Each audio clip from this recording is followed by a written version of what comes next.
Bonjour et bienvenue à notre webinaire sur la façon dont Sira peut aider votre organisation à s'engager à signaler les courriels suspects. Je m'appelle Philippe, spécialiste des solutions techniques pour la plateforme de sensibilisation et la formation à la cybersécurité. Et je suis accompagné aujourd'hui par mon collègue qui s'appelle Philippe aussi, qui occupe d'assurer le succès des clients. Donc, alors que les organisations jonglent avec la relation complexe de la gestion du risque numérique, tout en subissant une transformation, nous comprenons que chaque minute compte. Aujourd'hui, nous aimerions vous parler d'un outil puissant au sein de notre plateforme de sensibilisation et de formation appelée l'analyste. Donc, si je peux vous poser une question, de combien de courriels signalés votre équipe informatique traite-t-elle en un mois? Et vous pouvez répondre dans le chat. Donc, oui, nous voyons environ pour une organisation, une entreprise de 500 à 1000 employés, il y a environ 150 à 200 courriels qui sont signalés en façon mensuelle.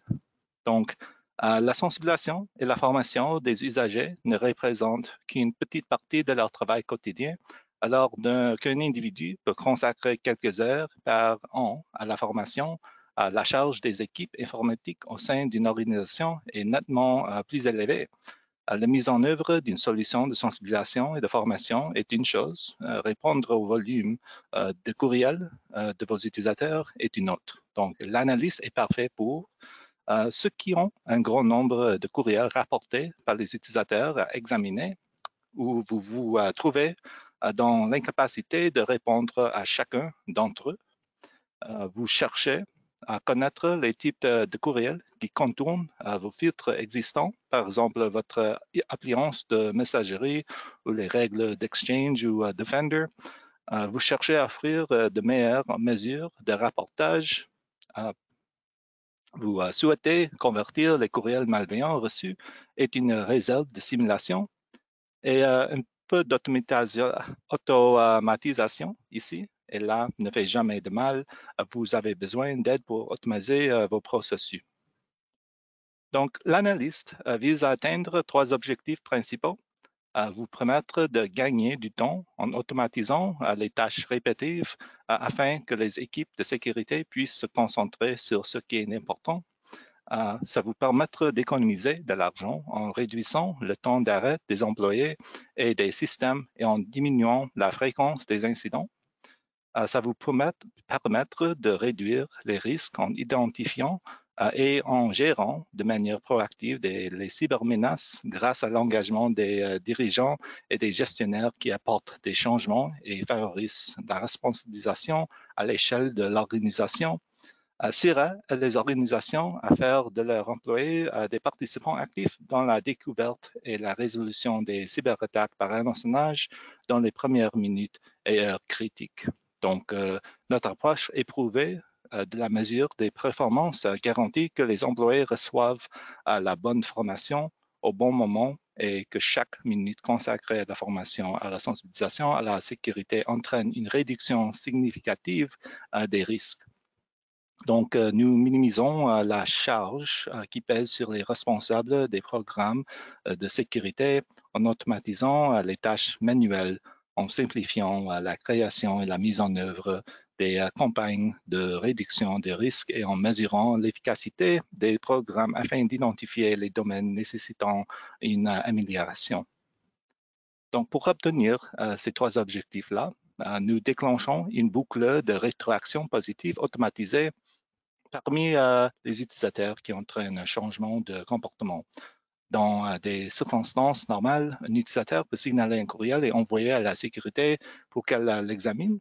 Souvent, les équipes de sécurité n'ont pas les ressources nécessaires pour traiter chaque message, ce qui donne à l'utilisateur l'impression qu'ils envoient simplement des messages dans la vide sans aucun retour d'information sur les résultats. Donc, en automatisant la réponse et l'identification des courriels aux utilisateurs, vous fournissez ce retour d'information ainsi qu'une opportunité de tirer les leçons d'expérience et de s'engager avec la plateforme.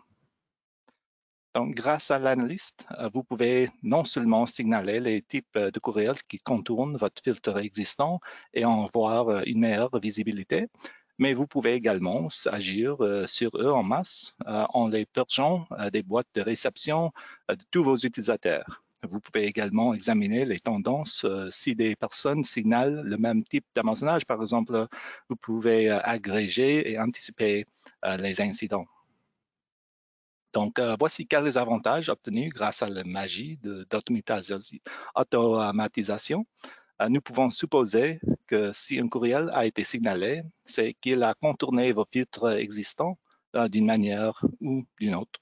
La combinaison de nos algorithmes de machine learning et de règles définies par les organisations peut classer les courriels restants et vous donner la possibilité d'élaborer un plan pour y répondre. Donc, même si cette fonction ne peut pas faire tout ce qu'un humain est capable de faire, elle peut automatiser les tâches répétitives afin que vous puissiez vous concentrer rapidement sur les éléments les plus importants. Donc, le coût d'exécution manuelle de cette analyse en façon manuelle, par exemple dans une entreprise de 1000 employés, est environ 166 courriels qui sont signalés par mois. 10 minutes pour analyser chaque courriel et pour les réviser s'ils sont malveillants ou pour les retourner aux utilisateurs. Vous pouvez sauvegarder environ 27 heures de boulot économisées par mois.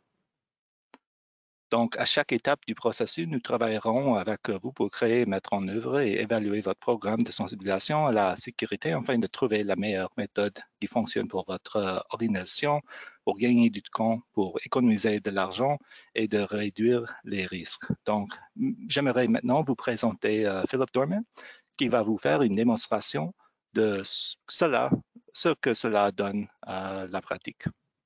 Philip?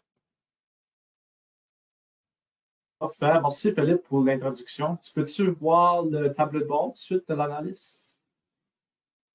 Ah oui, je peux. Parfait. Avant de commencer, je vais juste revisiter une couple de points que Philippe a mentionnés tantôt que je pense sont très importants. Le plus gros coût d'un programme de sensibilisation, c'est pas vraiment les solutions qu'on a achetées ou qu'on a acquéries, c'est vraiment le temps qu'on prend de nos employés au niveau éducationnel, le temps qu'on leur enlève de faire leur boulot. Ça se rattache aussi un petit peu par extension le temps que notre équipe TI ou nos gens de sécurité passent à analyser des emails qui ont été rapportés. Si on veut faire sûr d'avoir des manières d'automatiser le processus, vous sauvez du temps, puis en fin de compte, vous sauvez de l'argent dans votre programme. Donc, pour commencer, ça, c'est comme j'ai dit, le tableau de bord. On peut voir des données des 30 derniers jours. Donc, dans les derniers 30 jours, on a eu 41 courriels signalés. On peut voir ici dans le bas, dans chaque onglet, la variance dans la période de 30 jours auparavant. On peut voir le pourcentage d'actions automatiques. Donc, on a automatisé 83% des emails qui nous ont été rapportés. On a eu une action automatisée à ça. Je dirais, souvent je me fais demander, un analyste qui est bien configuré, ce serait comme un pourcentage. On regarde probablement entre 90 à 95. Puis dans des cas super, où les gens ont pris le temps de vraiment fine-tuner l'analyste, peut-être on peut se rendre au-dessus de 95. Après ça, on a notre pourcentage d'actions manuelles. Donc, ça, c'est peut-être rescorer un email pour lui donner le score, comprendre ce qui est plus de manière accurate. Excusez mes anglicismes, je vais avoir ce prix-là. Donc, c'est ça. Puis ces actions-là, ça peut être renvoyer du feedback à nos utilisateurs. Ça peut être l'envoyer à une autre location pour plus d'analyse manuelle. Puis aussi, ça peut être récompenser nos gens pour avoir rapporté un email. De la même manière que quand quelqu'un rapporte une simulation, on leur envoie un reward. Ça donne un impact positif sur leur score personnel. On peut faire la même chose pour des emails signalés. Après ça, j'ai l'onglage hameçonnage à haute confiance. Donc, la manière qu'on va scorer chaque email, c'est d'une échelle de 1 à 10. 10 étant le plus haut de chance que ça soit un hameçonnage. Donc, tout ce qui est de 7 à 10 sur notre échelle serait considéré un hameçon de haute confiance. Un autre onglet ici que je veux toucher dessus, c'est on peut voir les jours de la semaine qu'on a eu le plus de rapports. Ça peut dire deux choses. Entre qu'on se fait viser par les cybercriminels le plus sur ces journées-là, ou que ça donne peut-être que nos gens sont plus vigilants, ou que peut-être qu'ils ont moins de choses à se préoccuper ces jours-là. Ça peut être l'un ou l'autre. Après ça, j'ai la répartition des actions. Donc, ça donne un petit peu un élément visuel. Le plus gros, le carré, le plus qu'on a pris de ces actions-là. Donc, envoyer des modèles d'email. Ça, c'est des petits morceaux de feedback qu'on va renvoyer back à l'utilisateur sur qu'est-ce qu'ils nous ont rapporté. Après ça, on va marquer un email, taguer un email, des balises, comme vous voulez. Ça, c'est vraiment de pouvoir catégoriser les genres d'emails qui nous sont rapportés. Donc, on a-tu eu gros de, par exemple, des CEO impersonation, quelqu'un assez intéressant d'être un gros exécutif. On a-tu eu gros de tactique au niveau de essayer de resetter des passwords Microsoft 365. Tous les différents scénarios qu'on peut recevoir ou qui ont été signalés, on va vouloir créer des balises pour. Comme j'ai dit, récompenser l'utilisateur, ça c'est une action qu'on peut automatiser. Puis après ça, transférer à une autre adresse pour plus d'examinage. Ça, c'est une partie, je vais parler un petit peu plus tard, c'est complètement optionnel. Beaucoup de nos clients vont juste travailler de ce qu'on appelle le flux de courriel, là, le email feed en anglais. Je vais passer plus de temps en une seconde. Là. Beaucoup des analystes qui travaillent dans le produit vont travailler ici. Un petit peu plus bas, on a des tendances, des graphes au niveau du score le plus bas, le score moyen et le score le plus élevé. On veut voir comment ça va changer au niveau des mois. Puis, au niveau ici, en bas, on a un graphe sur la performance de l'analyste au niveau de le montant de courriel signalé contre le montant d'action automatisé ou manuel. Je vais aller directement parler de, quand on parlait des modèles d'email qu'on envoie back à l'utilisateur. Donc, je vais vous donner un scénario. Mettons que j'ai un email que je trouve hyper suspicieux, que moi je pense que c'est un hameçon, je le rapporte. Dans un espace de 5 secondes, je devrais avoir un email qui revient de l'analyste avec des détails de ce qu'on a pu trouver dans l'email. C'est vraiment pour pas que les gens filent comme qu'ils sont en train de rapporter de quoi à l'équipe TI, puis prendre juste la chose, comment que ça se procède. On n'a pas toujours le temps de répondre à chaque email qui nous sont renvoyés. Donc, avec ça, dans 5 secondes, les gens vont avoir une réponse sur qu'est-ce qu'ils ont renvoyé à leur équipe. Mettons que la personne n'a pas interagi premièrement avec le email. Donc, quand ils ont été pour rapporter dans Outlook, mettons, il y a une petite case qui te demande si tu as interagi avec l'email. Ces autres, ils ont dit non, aucune interaction. Right? On leur donne un petit morceau de feedback disant que si actuellement tu as oublié de le dire ou tu as fait une erreur, on va te donner la procédure, on te demande de contacter ton équipe TI. Puis, c'est ça, tous ces petits morceaux de feedback-là peuvent être ajustés. Tu peux changer les images, tu peux changer le texte pour matcher peut-être plus le ton de ton organisation. Mettons qu'à la fin de la journée, d'après nos calculs, ça a une haute probabilité d'être une tentative d'hameçonnage. On va donner des détails là-dessus aussi. Mettons que ça a utilisé un service de messagerie gratuit comme Gmail ou Hotmail, par exemple.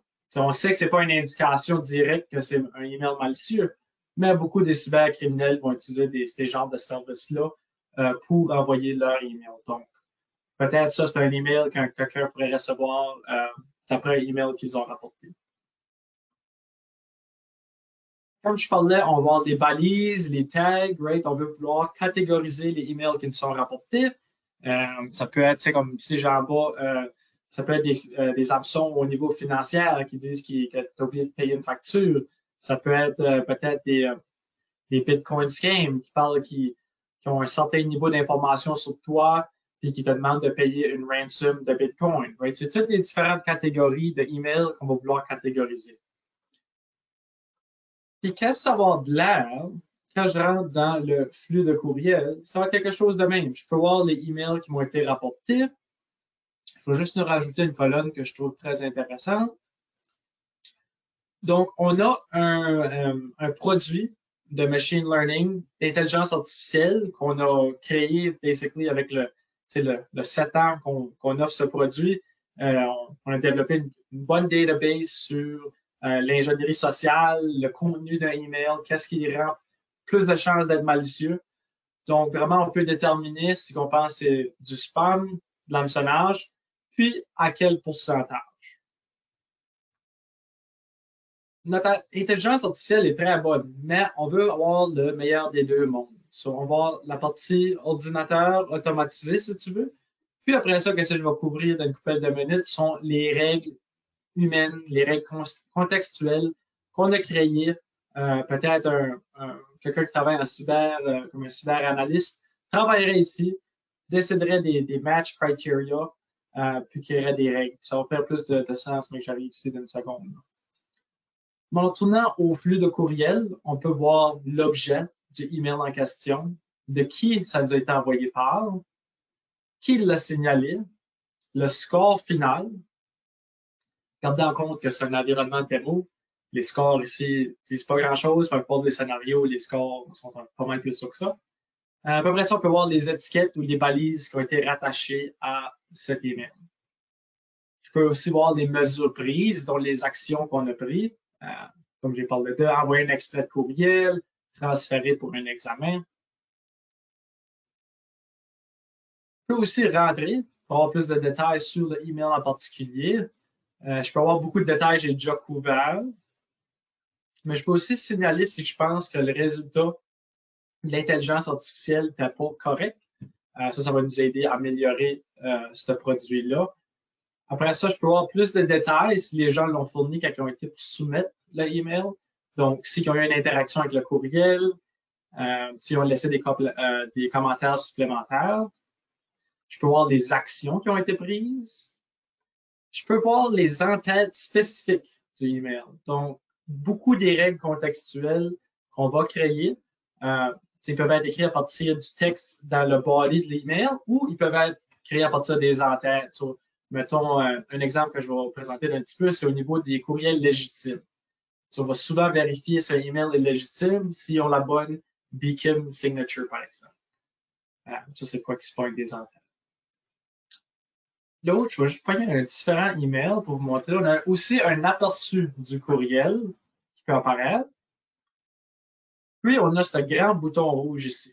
Ça, c'est pour downloader ou télécharger le email original. Gardez en tête que si il y a n'importe quelle sorte de malicious content dedans, il va rester dans cet email-là. So, faites sûr de l'ouvrir dans un environnement qui est sain, genre sandbox, pour jouer avec.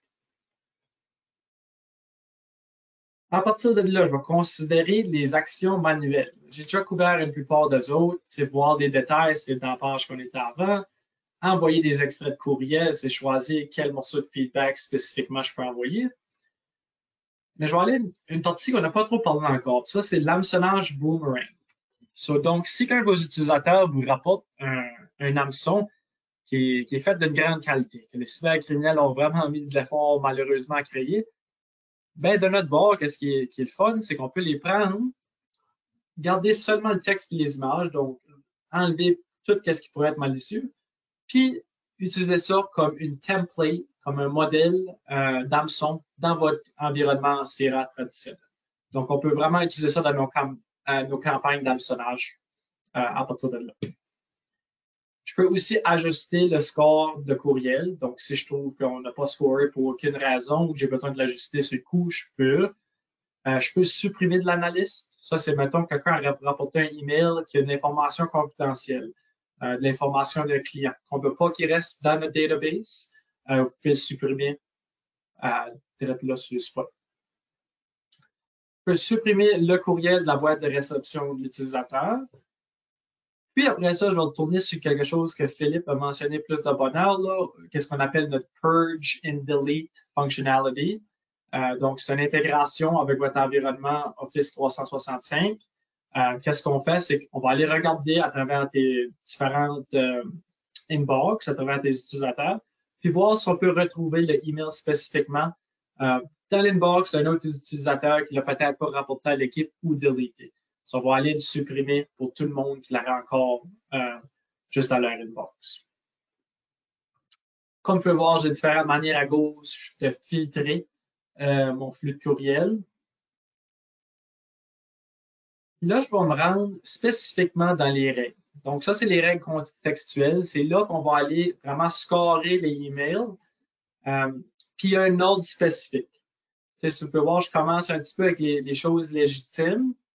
Puis après ça, je finis au niveau de des règles qui vont nous aider pour les scores. Donc, à fur et à mesure qu'on descend la liste, on va avoir différentes tactiques. Donc, si les tactiques sont détectées dans un email, ils vont ramasser une coupelle de points pour à la fin être scorés d'une manière finale pour qu'on puisse savoir comment on veut le trier, le email. Puis après ça aussi, quelle sorte de feedback qu'on peut donner aux utilisateurs. Donc, si je parle un petit peu d'email légitime, d'après l'information que nous avons, à peu près 30% des emails qui nous sont rapportés dans la plupart des organisations, c'est des emails légitimes.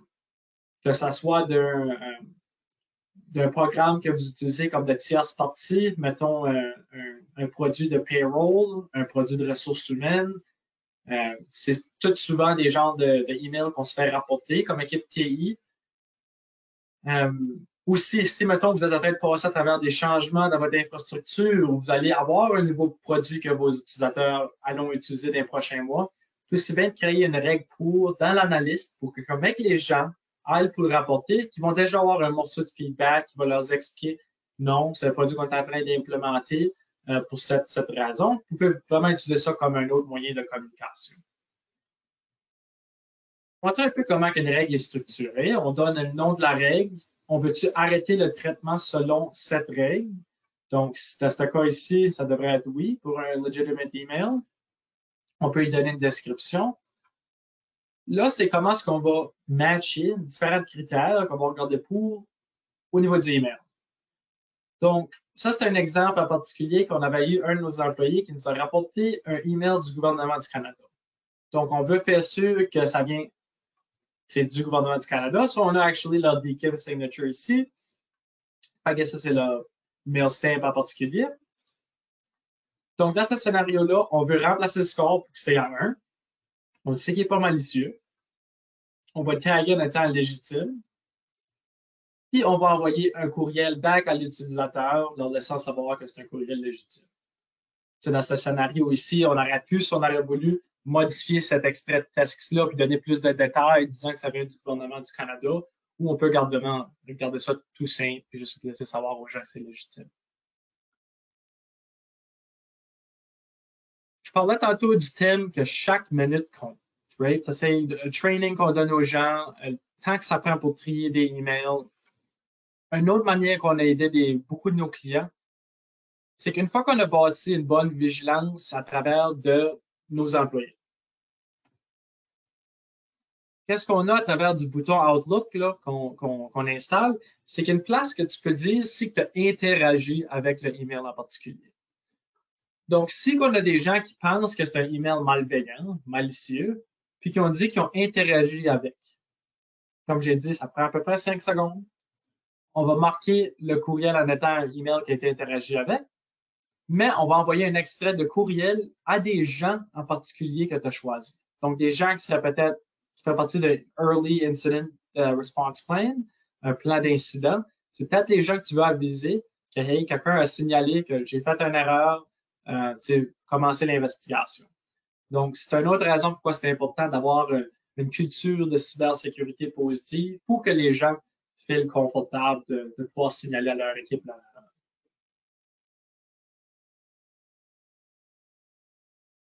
Donc, l'idée, c'est qu'à travers le email continu, différentes tactiques vont être mises en action, qu'on va détecter. C'est un exemple, j'ai parlé de tantôt, ça en est une. Un fournisseur de messagerie gratuite. Donc, si on détecte que ça vient d'un Gmail, d'habitude, les emails de Gmail vont tout le temps passer SPF et DKIM. On va marquer le courriel. On va envoyer l'extrait ici. On va ajuster le score de 1 point. Donc, ce n'est pas une indication que c'est malicieux directement, mais ça montre les chances. Donc, on pourrait avoir différentes tactiques si, mettons, le sujet ou l'objet de l'email mentionne un voicemail. C'est qu'il parle d'aller chercher des cartes cadeaux rapidement. On peut Mettons aussi faire des règles de spoofing. Donc, si ça vient de cet exécutif ici, mais au niveau du mail stamp de Microsoft Teams, si c'est écrit Anonymous, on sait que c'est pas un email qui vient de notre environnement Internet. Donc, ça, c'est différents exemples qu'on va mettre en place. Puis, en allant vers la fin, on va vraiment scorer les emails, mettons. Donc, High Confidence Fish. Je vais que la version française, là, ici. Donc, hameçonnage à haute confiance. Si que ça score de 7, égal à 7 ou plus, on va marquer le courriel en étant de haute confiance. Puis, on va envoyer ce morceau de feedback-là back à l'utilisateur. Donc, ici, j'ai une coupelle de règles en place aussi au niveau de notre, au niveau de l'intelligence artificielle. Dépendamment du résultat de ça, ça et tout, ça va affecter le score final du email. La manière souvent que je demande aux gens ou je recommande, je devrais dire, de structurer ça, c'est qu'en fait, avoir une règle, une fois que ça fait peut-être 1 ou 2 mois que tu utilises Analyst, tu es confiant dans la manière que les emails sont scorés, peut-être avoir une règle, enfin, qui décide les choses qu'on est peut-être encore incertain, qui serait probablement un très petit pourcentage, parce qu'il faut que tu penses que pour se rendre ici, un email a passé à travers de tes filtres en premier. Ils ont été rapportés par des utilisateurs, ça a passé à travers de notre analyste. Puis enfin, s'il y a de quoi qui score, mettons, entre 3 et 5, peut-être une zone qu'on n'est pas trop sûr, peut-être ces emails-là pourraient t'envoyer à une autre inbox en particulier pour que des gens spécifiques peuvent le regarder puis vraiment déterminer si c'est malicieux ou pas. Donc, il n'y a pas vraiment de point pour nous de passer gros de temps sur des emails qui ne sont pas malicieux ou ceux-là qu'on est confiant qu'ils sont, mais personne n'interagit avec. Ça, c'est pas mal tout ce que je voulais parler d'eux aujourd'hui. Je vous remercie beaucoup pour votre attention. Puis je pense qu'on va retourner ça vers la période de questions. Je vais juste partager mon écran ici. Ah, tu peux partager ton écran. Parfait. Ouais. Donc, on a quelques questions ici. Donc, je vais juste commencer d'abord. Pourquoi est-ce que c'est important, une fois que l'analyste est configuré, de juste laisser faire pour les premières semaines? Ouais, très bonne question, Philippe. Puis l'idée, c'est vraiment de... Je vais parler un petit peu de notre processus d'implémentation. Au début, chaque analyste va peut-être avoir une vingtaine de règles d'implémenter. Sur notre première session, on va vraiment implémenter plus qu'on peut, que vous êtes confortable avec. Souvent, ça va être retirer les extraits back à l'utilisateur. Ça va faire sûr qu'on est confiant dans ce qu'on détermine avant de commencer à provider n'importe quelle sorte de feedback. Mais à partir de là, c'est vraiment pour une période de 2-3 semaines, vraiment regarder manuellement quelle sorte d'email qu'on se fait rapporter. C'est quelle sorte d'email qu'on voit le plus souvent. Peut-être les classifier à partir de là.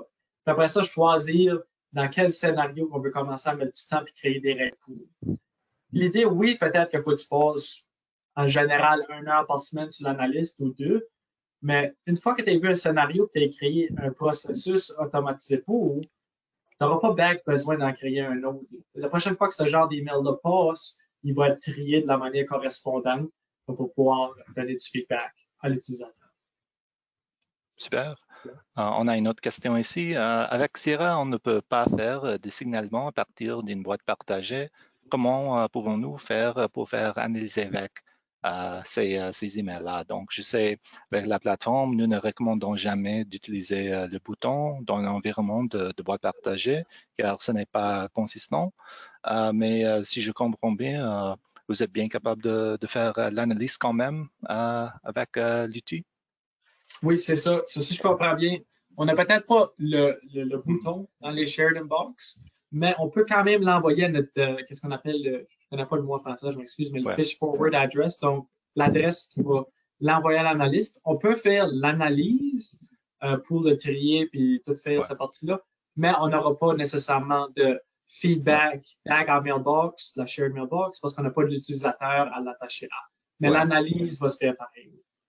Oui, donc c'est la raison. Et je pense que le bouton de Microsoft ne soutient pas aussi les boîtes partagées, mais c'est Exactement. difficile à attribuer une simulation de mentionnage à un usager en particulier. Mais si vous voulez l'envoyer aux boîtes de Fish Forward, vous pouvez quand même l'analyser en utilisant l'analyste. Exactement. Donc, il y a une autre question ici. L'analyste vient avec la version de base de Sierra. Donc, c'est juste un outil prime. Donc, je peux vous mettre en contact avec votre gestionnaire de compte pour en discuter les licences si vous voulez.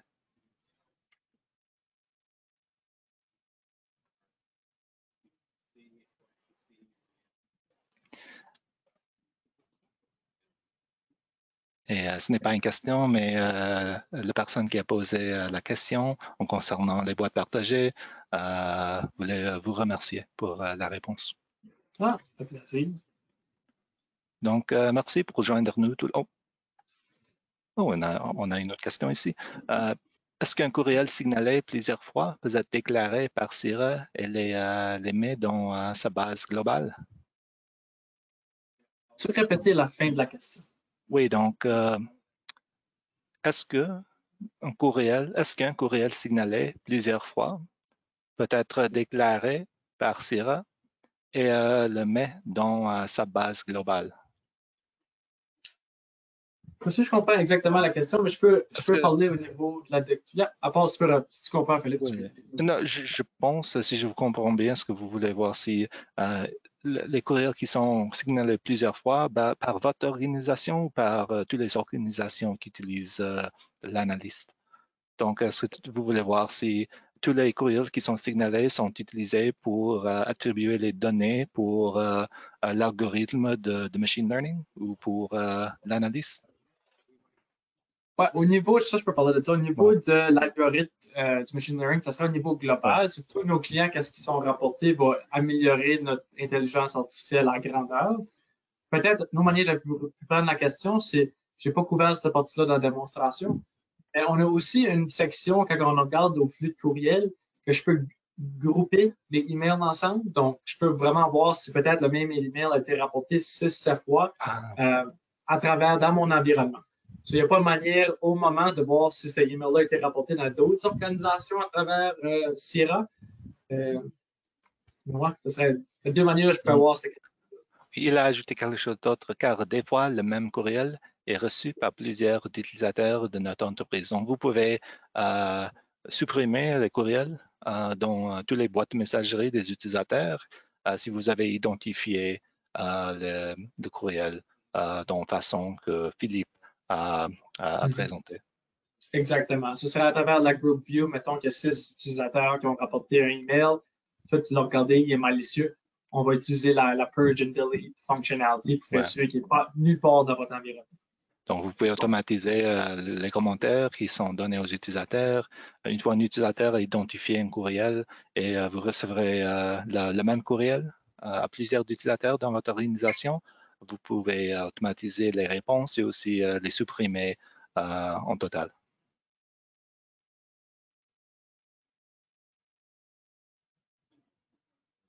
Ouais, donc, s'il n'y a pas d'autres questions, je vous remercie tous de joindre nous. Et si vous avez des questions supplémentaires, n'hésitez pas à nous envoyer un courriel ou à nous contacter. Nous sommes toujours hâte de vous aider. Et merci beaucoup et passez une bonne journée. Au revoir. Bonne journée, là. À la prochaine. Bye bye. Prochaine.